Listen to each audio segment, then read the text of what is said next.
Ichki ishlar vazirligi tezkor qidiruv departamenti xodimlari tomonidan firibgar shaxsning jinoiy harakatlariga chek qo'yildi. 1992-yil Andijon viloyatida tug'ilgan bu fuqaro bir nechta har xil nom ostidagi Telegram kanallarda o'ziga tanish bo'lgan ayolning fotosuratlaridan ruxsatsiz foydalanib, soxta akkauntlar orqali mijoz yig'ib, qo'shmachilik va firibgarlik bilan shug'ullanib kelganligi aniqlangan. Rasm va videolari keng ommaga tarqalgan ayol firibgar shaxsning ustidan arz qilib ichki ishlar organlariga murojaat qilgan.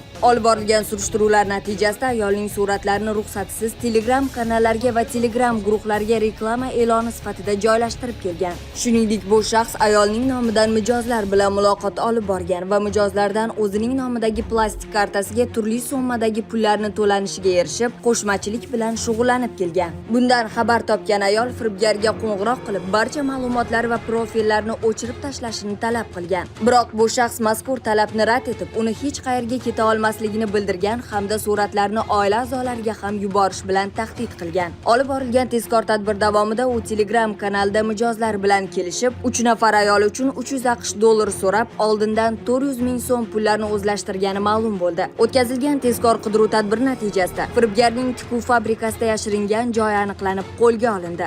Mazkur holat yuzasidan jinoiy harakatni sodir etgan shaxsga nisbatan O'zbekiston Respublikasi Jinoyat kodeksining 165-moddasi 1-qismi bilan jinoyat ishi qo'zg'atilgan. Shuningdek, O'zbekiston Respublikasi Jinoyat kodeksining 131-moddasi 1-qismi, 168-moddasi 1-qismi, 141 prim 3-modda 2-qism A bandi, 168-moddasi 3-qismi B bandlari bilan jinoyat ishi qo'zg'atilgan.